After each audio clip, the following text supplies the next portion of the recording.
Philip Harris is a visionary leader in film production and the founder of Wide Bay ITV. His mission is to revive locally produced content and bring back community-focused programming.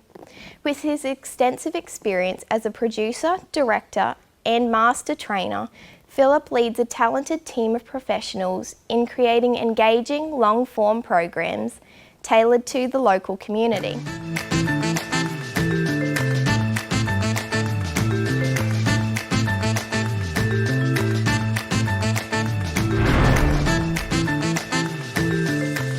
Hi Phil, it's so great to have you here today. Oh, thanks Trinity, nice to be here. Yes. I'd like to start off by asking how you got into the film industry. Wow, a long story. I think it started when I was about 13, to be honest. I used to watch a lot of Australian television productions, which we don't have a lot of anymore, but we used to have a lot of drama. And I was fascinated by the way they used to make those films.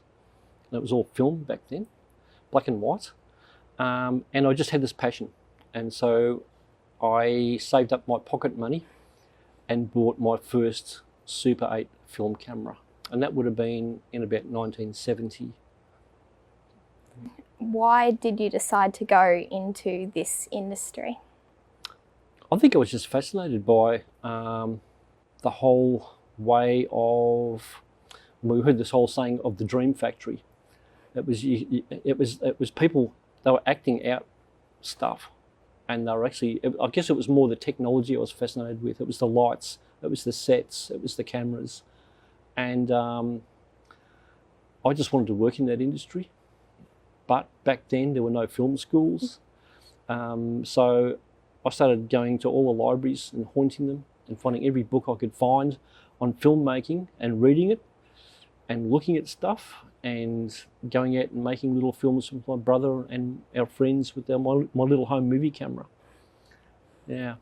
So you're amazed about how much the technology has changed since you got into the industry? Oh, absolutely, definitely, yes. I guess one of the things back in my day was that we never ever saw video as being a rival for film. The quality differences were massive.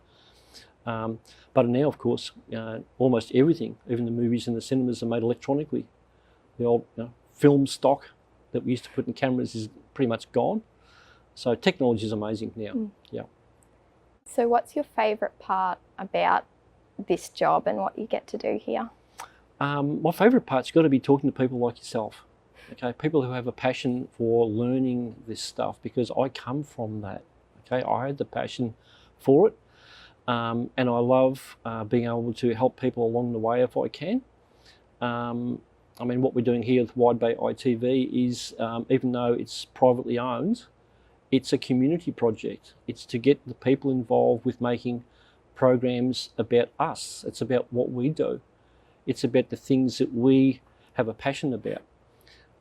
We have a program called the New Game Panel. It's a bunch of cosplayers.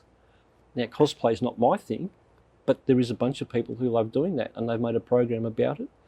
There are people who have collections of stuff. I think we're all pretty much fascinated with anyone who has a collection. It could be a collection of Barbie dolls or matchboxes, it doesn't matter. There are people who have interests in that stuff, and we have made a platform where people can share that passion with others. What are your aspirations for the Wide Bay ITV in the future? That's the big one. The aspirations are for things like Wide Bay ITV to really take back what is rightfully ours. When I say that, we've got to wind the clock back a bit to when local communities across the country had their own local television station. Then, of course, the big players got involved and it pretty much wiped them out. I think it's time for us to have that back, where we can make our own programs and share them with our own community and other communities as well. And I think with the advent of online streaming, it has given us the opportunity to do that.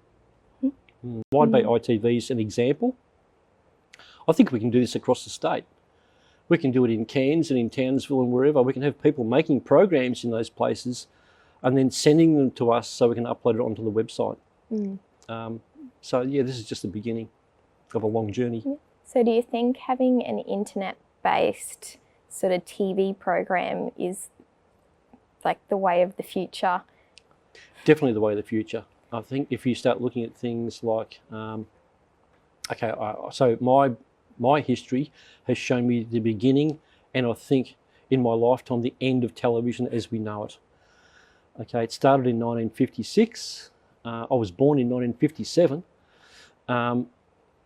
and so that was the beginning of television in Australia. It was broadcasting off a mountain via the airwaves on people's TV sets. Since then, what have we had happen?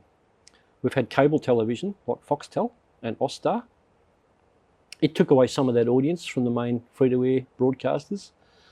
Then, of course, we've ended up with YouTube, and then Netflix and all the other streaming platforms. You now have the broadcasters, the mainstream broadcasters here, shrinking like crazy. They will go, okay? They will become another internet provider. And that's what they're doing with their 7 Plus and 10 Play and 9 Now. It's all about them getting into that online space, because the old way is just not sustainable anymore. It's far too expensive. It's far too limiting. That's the way of the future. What would be your biggest tip for sort of the young community of people trying to get into the industry?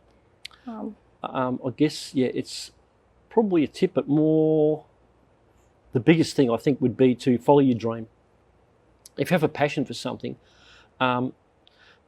yes, life gets in the way sometimes, and we think, well, I have to go and have a job so I can pay the rent or put food on the table and pay the bills. Having that passion, just don't let the fire go out. Study it. Do what I did. For me, it was pre-internet, so it was books. Now it's internet. Watch what other filmmakers do. Learn. YouTube is a great tool.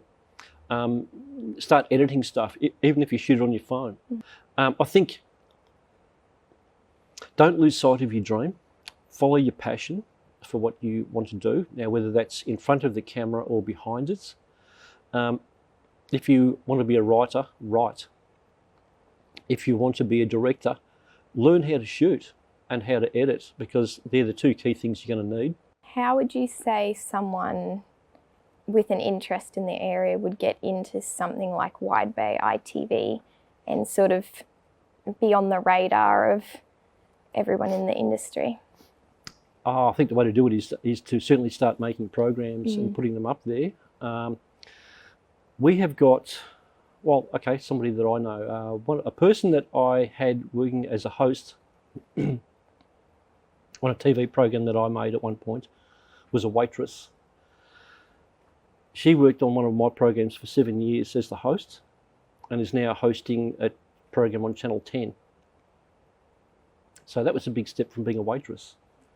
And that's the possibility. And one of the things I like about our industry is that there may be nothing happening today, but tomorrow everything is happening. It changes so dramatically. This week might be a quiet week. Next week is going to be super busy because you're on another production. There are just so many opportunities, and I think it's getting bigger.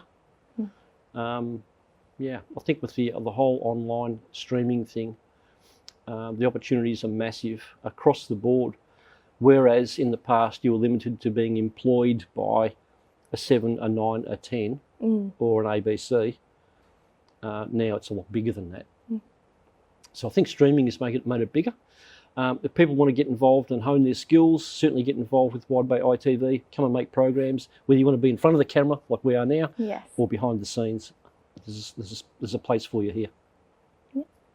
Well, that was great. Thank you for coming in today. Oh, my pleasure. And thank you for watching A Filmmaker's Journey.